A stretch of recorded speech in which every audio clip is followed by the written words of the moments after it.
आज का टॉपिक है हमारा implementing pagination in our product listing page. इस टॉपिक को भी हम इम्प्लीमेंट करेंगे। पेजिनेशन में से क्या होता है पहले ये समझते हैं। अब जैसे हमने ये कैटेगरी वाइज प्रोडक्ट लिस्टिंग जब हमने बनाया था इस तरीके से, तो अभी हमारे पास वैसे 4 प्रोडक्ट है। जैसे मोबाइल में 4 प्रोडक्ट है, ऑटोमोबाइल में 1 है। अब इमेजिन करिए कि हमारे पास अगर हजारों प्रोडक्ट होते हैं, काफी सारा प्रोडक्ट होता,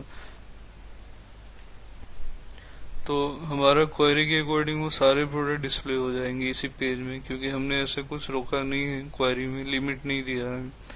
तो पेजिनेशन का मतलब सिंपल यही है। काफी सारे वेबसाइट में देखे भी होंगे कि यहाँ पेज का नंबर आ जाता है 1 2 3 ऐसे, और बाय डिफॉल्ट 10-10 का सेटिंग होता है कि 10 प्रोडक्ट आएंगे, फिर पेज का नंबर 2 लिखा होगा, फिर सेकंड क्लिक करेंगे तो नेक्स्ट 10 दिखेगा। तो इस तरीके से पेज का नंबर लिखा आ जाएगा, और वो अगर 100 प्रोडक्ट है तो 10-10 में डिवाइड होकर दिखेगा। तो यहाँ जो पेज का नंबर आएगा उसी को पेजिनेशन हम कहते हैं। और ये टॉपिक हम इम्प्लीमेंट क्यों करते हैं, क्योंकि ये भी काफी ज्यादा कॉम्प्लिकेटेड होता है, इसमें काफी मैनेजमेंट चाहिए होता है। अब जैसे मैंने मोबाइल को क्लिक किया तो प्रोडक्ट डॉट पीएचपी में एक्शन में कैट पास हुआ है और सीआईडी में 1। अब सीआईडी 1 से ये हमें पता हो रहा है कि मोबाइल वाली प्रोडक्ट हमें दिखाना है। अब सेकेंड पेज में जाएंगे तो हमें ये ध्यान रखना है कि ये भी क्वेरी स्ट्रिंग जो था ये ना हटे, ताकि सेम मोबाइल का ही प्रोडक्ट दिखता रहे। तो क्वेरी में काफी सारा कंट्रोल करना होता है, और पेजेस किस पेज में है, सेकेंड पेज में है तो अगर 10-10 का सेटिंग है तो 10 प्रोडक्ट छोड़कर नेक्स्ट 10 और प्रोडक्ट दिखाएं। ऐसे काफी सारा मैनेजमेंट होता है, इसलिए इसको इम्प्लीमेंट किया जाता है। मतलब डाउनलोड करके इसको इंटीग्रेट करेंगे, यूज करेंगे। तो हमने एक क्लास फाइल डाउनलोड किया है नेट से, जिसका नाम है paginator.class.php। इसको हमने यहाँ रखा हुआ है, ये रहा paginator.class.php। इसमें काफी सारा कोडिंग है और ऊप्स के कोडिंग है। अब इतने सारे कोडिंग सभी यूज के लिए हैं, इसको हम यूज करेंगे, इसमें कोई एडिटिंग अभी नहीं करना है हमें। तो स्टार्ट करते हैं। अब यही क्लास को paginator.class.php को हम इंक्लूड्स क्लास फोल्डर में डालेंगे। इसको कॉपी कर लेते हैं, और इंक्लूड्स के अंदर हमने क्लास फोल्डर बनाया था सभी क्लास रखने के लिए, तो उसी में रख देते हैं इसको भी। फिर उसके बाद ये सभी कोडिंग को हम products.php में डालेंगे, क्योंकि हमें पेजिनेशन इसी products.php में लगाना है। तो ये वैसे CSS है, अभी हम डिस्कस करेंगे। और ये तो product.php में हमारे पास ऑलरेडी काफी सारे इसमें कोडिंग था, जैसे एड टू कार्ट का था। तो एड टू कार्ट को मैं मिनिमाइज कर देता हूँ। अब PHP टैग इसका क्लोज है, इधर से स्टार्ट है। अब यहीं पे हम डाल देते हैं। वैसे यहाँ पे भी डाला जा सकता है, बट फिलहाल मैं यहाँ पे रखता हूँ। अब ये क्लास वगैरह है, क्योंकि जो पेजिनेशन जनरेट होगा, जो पेज का नंबर 1 2 3, उसका CSS डिजाइन संभालने के लिए सब है। और ये लाइन में समझते हैं कि इंक्लूड paginator.class.php, वो फाइल जो हमने डाला था उसको कॉल कर रहा है। Ctrl+D दबाकर पाथ चेक कर सकते हैं, ओपन हो रहा है। उसके बाद ये ऑब्जेक्ट बना है न्यू पेजिनेटर, वहाँ एक क्लास होगा इस फाइल के अंदर पेजिनेटर।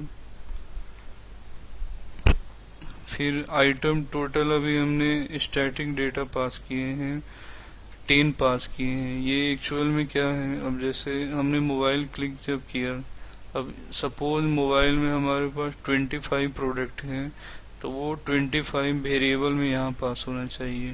मतलब एक वेरिएबल होगा जिसमें टोटल पास होना चाहिए। तो फिलहाल हमने अभी 10 ही रखा है इजी के लिए, लास्ट में इसको हम मॉडिफाई करेंगे। और मिड रेंज 7 क्या है, अब ऐसा सोच सकते हैं, सपोज 1000 प्रोडक्ट है और 10-10 का अगर हमने पर पेज किया है तो 100 पेजेस बन जाएंगे। तो 1 2 3 4 ऐसे 100 तक दिखाना सही नहीं है इसमें। तो ये 7 क्या कहता है कि 1 2 3 4 5 6 7 तक नजर आएगा, फिर डॉट डॉट डॉट हो जाएगा। फिर जब 7 में पहुंचेंगे तो नेक्स्ट 7 और दिखेगा, मतलब 8 9 10 11 ऐसे दिखेगा। उसके बाद फिर डॉट डॉट हो जाएगा, तो मतलब एक बार में 7 पेज का नंबर दिखेगा। तो ये भी अच्छा है। उसके बाद ये फंक्शन एक्सेस हो गया है पेजिनेट, तो हमने ये अभी डाले थे। उसके बाद हमारे पास जितने क्वेरी है उसमें डॉलर पेजेस लिमिट डालना होगा। अब डॉलर पेजेस लिमिट हमें यहाँ पे डालना होगा सभी क्वेरी के लास्ट में। ऐसे डॉलर पेजेस लिमिट में क्या है देखना चाहते हैं तो इको करके डायरेक्ट देख सकते हैं। रीलोड करते हैं तो ये जो पास हो रहा है लिमिट 0,10, मतलब अभी हम फर्स्ट पेज में ही हैं। मतलब जैसे मैं मोबाइल क्लिक किया था तो उसके फर्स्ट पेज में हूँ मैं। और 0,10 का मतलब कि स्टार्टिंग के कोई भी प्रोडक्ट नहीं स्कैप करना है, स्टार्टिंग से 10 प्रोडक्ट दिखाना है। ये फिर थोड़ी देर बाद भी समझेंगे क्योंकि अभी हमारा पेजिनेशन बना नहीं है, सेकेंड पेज में नहीं जा सकते, तो इसका आउटपुट अभी उतना क्लियर नहीं होगा। इसको मैं यहाँ बाद में डाल देंगे, फिलहाल यहाँ से ऐसे करते हैं सभी क्वेरी के लास्ट में। ये एक्चुअली लिमिट करने का काम करेगा क्वेरी को कि जो पेज में है उसके अकॉर्डिंग प्रोडक्ट दिखाएगा। फिर लास्ट में हमें लूप के बाद ये कोडिंग हमें डालना है। इसी पेज में हमारा लूप है व्हाइल लूप, और यहाँ से स्टार्ट हो रहा है, यहाँ पे खत्म हो रहा है, ये एल्स है। वैसे ये सब खत्म हो जाएगा तो यहाँ पे हम डाल सकते हैं। एंटर काफी सारे दबा देता हूँ। अब डीप स्टाइल क्लियर बहुत, ताकि डिजाइन ठीक रहे, ये नीचे हमेशा दिखे। डीप क्लास पेजिनेट, अब CSS जो हमने डाला था उसी के अंदर पेजिनेट ए, पेजिनेट करेंट। डॉलर काउंट ग्रेटर 0, इसका मतलब ये है कि हमने यहाँ काउंट जो यूज किया था, अगर प्रोडक्ट मिलेगा तभी पेजिनेशन का ये सब दिखेगा। अब 3 चीजें हमने इको किया है, तीनों का अपना अपना मतलब है। पहले इसको हम आउटपुट देखेंगे, फिर ये तीनों का मतलब डिस्कस करेंगे।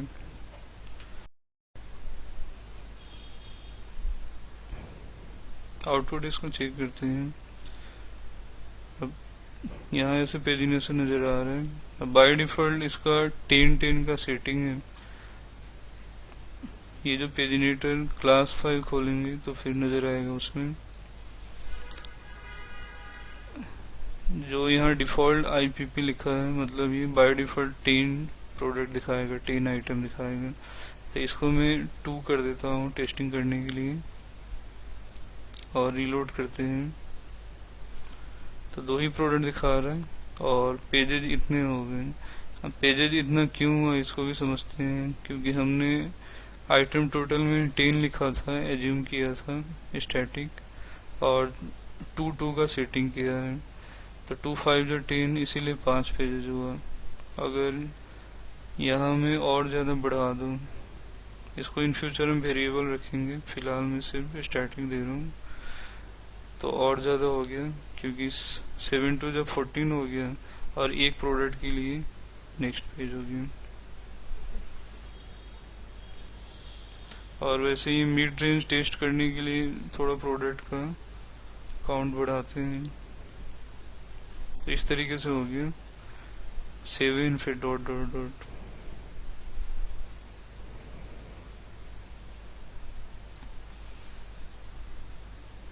और फिर CSS भी समझते हैं, इंस्पेक्ट एलिमेंट करके देखेंगे।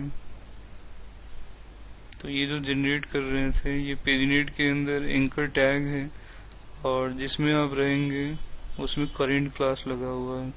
तो इसलिए एंकर के लिए ये हो गया, करंट के लिए ये। अगर ये दोनों क्लास हमारे पास नहीं होता तो डिजाइन कुछ ऐसा दिखता। तो ये क्लास चाहिए था।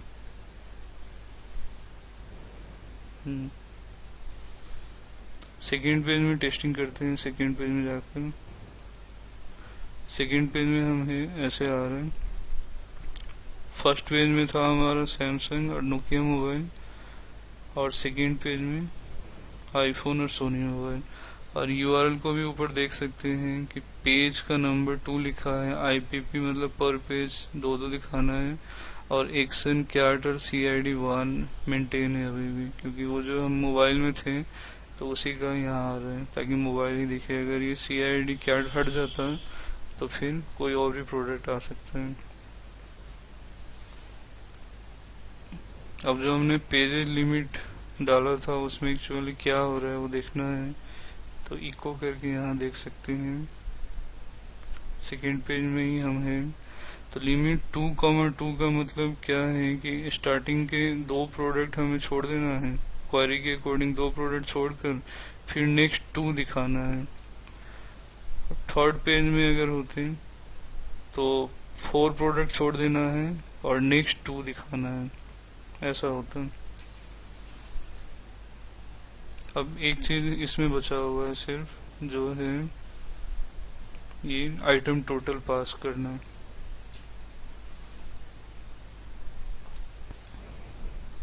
अब आइटम टोटल वैसे देखें तो एक वेरिएबल हमें डालना है यहाँ पे जिसमें काउंट हो, और उस टाइप के हमने वेरिएबल यहाँ बनाए हैं, $count, $r numbers, बट ये नीचे है, हमें यहाँ ऊपर चाहिए। अब इसी वेरिएबल को हम ऊपर नहीं डाल सकते हैं, ना कि ये सब कोडिंग को हम ऊपर डाल सकते हैं।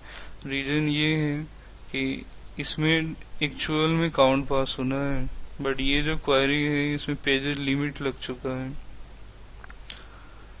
जो पेजिनेशन में चल रहा है क्वेरी, उसका पेजेस लिमिट पास हो चुका है। तो काउंट करने के लिए हमें सिंपल इतना ही क्वेरी सबका होना चाहिए था, तो इसलिए हम ऊप्स में इसको कन्वर्ट करेंगे, तभी मेंटेन होगा ये।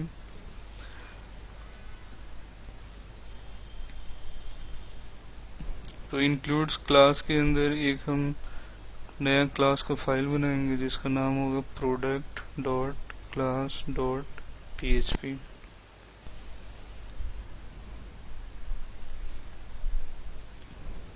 इसमें हम क्लास बनाएंगे जिसका नाम हो गया प्रोडक्ट, और फंक्शन बनाएंगे प्रोडक्ट बाय जैसे कैटेगरी, कलर, प्राइस रेंज, ये सेंस में, और यहाँ $एक्शन पास करेंगे।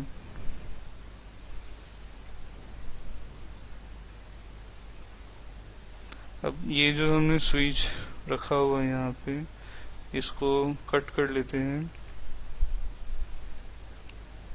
और इसी में डालेंगे।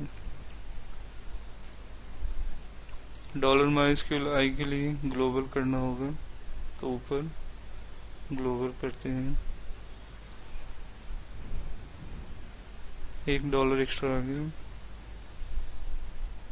और $पेजेस लिमिट के लिए भी मेंटेन करेंगे। अब यहाँ एक सिंपल सा वेरिएबल रख लेते हैं $limit, और इसका डिफॉल्ट वैल्यू नल कर देते हैं।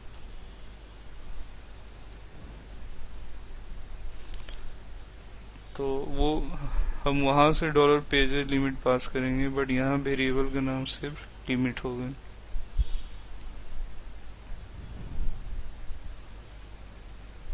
फिर $R को भी हमें मेंटेन रखना है, तो इसको भी हम डिक्लेयर करेंगे।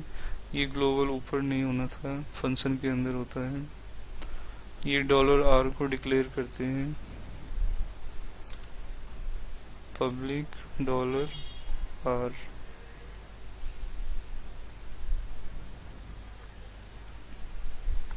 स्विच केस का क्लोजिंग ढूंढते हैं, ये रहा। अब यहाँ हमें काउंट भी करना है, तो एक और वेरिएबल बनाते हैं पब्लिक प्रोडक्ट काउंट या काउंट अंडरस्कोर प्रोडक्ट। तो dollar this count product equal to dollar this are numbers. Count करने का जो होता है फंक्शन हमें पता है, ऐसे लिखते हैं नॉर्मल पीएचपी में। अगर उप्स ना हो तो डॉलर आर नंबर्स हम करते हैं, बट ये जो डॉलर आर है इसी क्लास का वेरिएबल है, तो इसको डॉलर दिस लगाकर फिर ऐसे नंबर्स। तो इस तरीके से हमारे क्लास है और ये फंक्शन है, अब इसको यूज करेंगे। तो डॉलर सबसे पहले तो ध्यान देना है हमें इसके लिए टोटल निकालने के लिए, तो यहाँ पे यूज करते हैं उसका पर्पस है टोटल निकालना। तो ऑब्जेक्ट बनाएंगे dollar product new product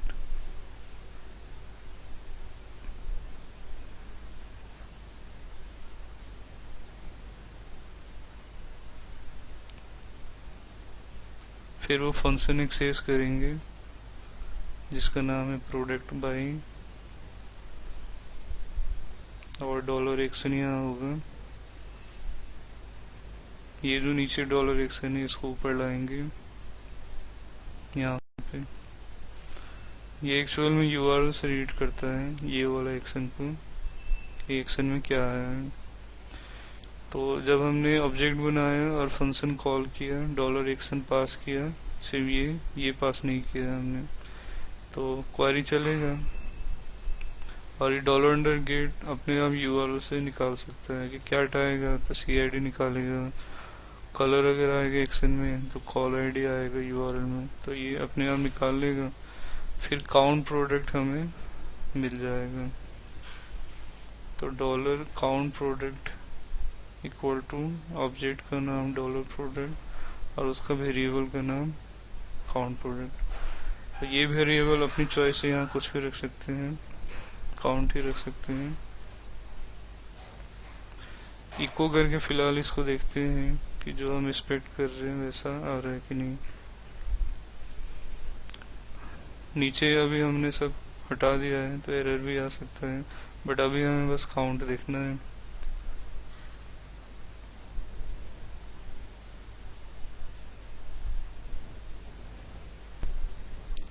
okay जो हमने डॉलर आर डिक्लेयर किया था तो यहाँ सब में भी दिस लगाना चाहिए था।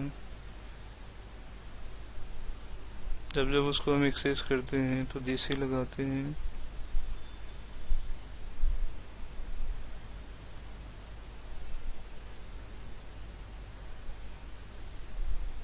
अब एक्चुअल काउंट आ रहा है क्योंकि हमारे पास मोबाइल प्रोडक्ट में 4 प्रोडक्ट हैं, ऑटोमोबाइल में 1 प्रोडक्ट है। डेटाबेस टेबल में भी देख सकते हैं।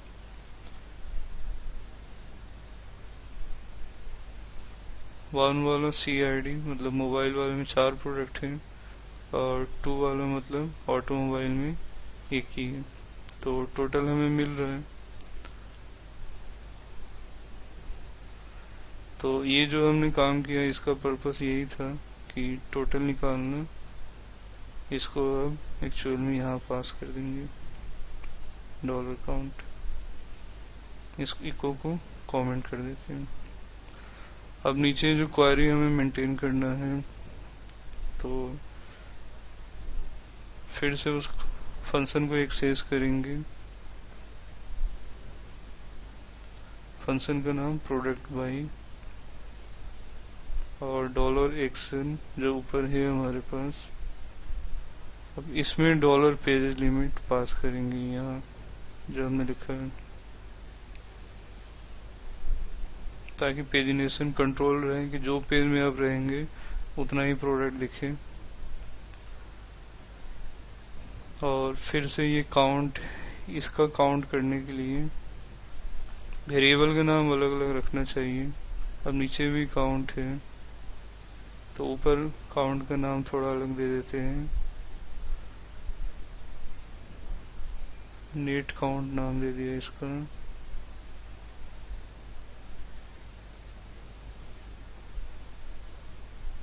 अब ये काउंट निकालने के लिए हमने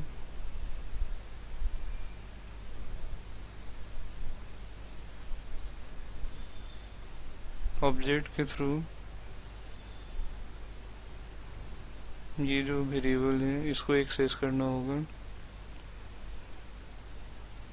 तो काउंट निकलेगा क्वेरी के बाद। और फिर अब इसकी जरूरत नहीं है, काउंट हो चुका है हमारा।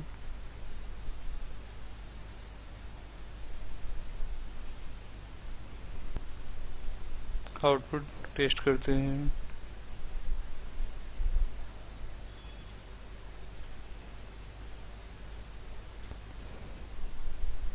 $R हमने फिर एक्सेस नहीं किया था।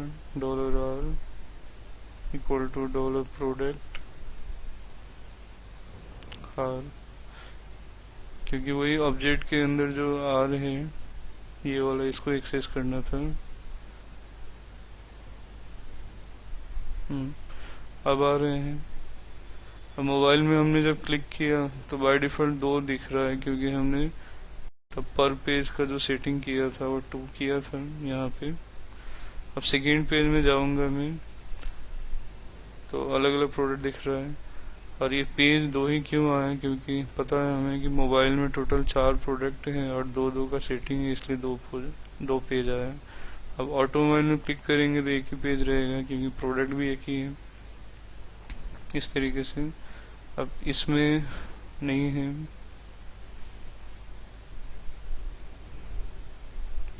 अब इसमें डिस्कस करते हैं जो हमने वाइल लूप के बाद हमने जो 3 चीजें डाला था, display page, jump, menu item पर पेज, ये सबका अपना मीनिंग है। जैसे ये 2 अगर मैं हटाता हूँ या कमेंट करते हैं तो डिस्प्ले पेजेस का मतलब ये जो है 1 2 जो ऑल लिखा हुआ है ये डिस्प्ले पेजेस है। तो काफी सारी वेबसाइट में बस इतना ही होता है पेजिनेशन के नाम से। और अगर इसको देखना चाहें जंप मेनू तो इस टाइप से है ये, ऐसा। ये सेकेंड पेज में एक बार जंप करना है तो ऐसे भी कर सकते हैं। और फिर लास्ट का भी देखते हैं, आइटम पर पेज। ऑप्शन एक आ जाता है कि पर पेज आप खुद से डिसाइड कर लीजिए कितना चाहिए। तो तीनों यूजफुल हैं, जो प्रोजेक्ट में आपको जैसा चाहिए वैसा सेट कर सकते हैं, इनेबल डिसेबल। अब पर पेज अभी 2 है, यहाँ से हम 4 करेंगे तो ये पेज भी एक ही हो जाएगा, क्योंकि टोटल तो 4 ही है हमारे पास, ये भी एक हो गया। तो पेजिनेशन PHP में कॉम्प्लिकेटेड होता ही है, इसलिए हमने इसको इम्प्लीमेंट किया था और स्टेप्स भी काफी हो गए। अब बाय डिफॉल्ट टेस्टिंग करने के बाद इसमें डिफॉल्ट जो IPv2 को 10 या 20 कर देना चाहिए, तो हम 10 कर देते हैं। और इसमें जो आइटम पर पेज में जितना ऑप्शन आपको मेंटेन करना है वो सब यहाँ पे दिया हुआ है 2 4 10। तो इसमें आप अपनी कस्टम रिक्वायरमेंट के अकॉर्डिंग डाल सकते हैं। अब कोई प्रोजेक्ट में अगर 10 20 50 तक ही अलाउ करना है, ये सब नहीं करना है, तो उसको आप यहाँ से हटा सकते हैं, ताकि यूजर फिर ऑल सेलेक्ट ना कर पाए इसमें से। अब पर पेज 2 4 10 20 50 है, तो इस तरीके से उसमें कस्टमाइज कर सकते हैं।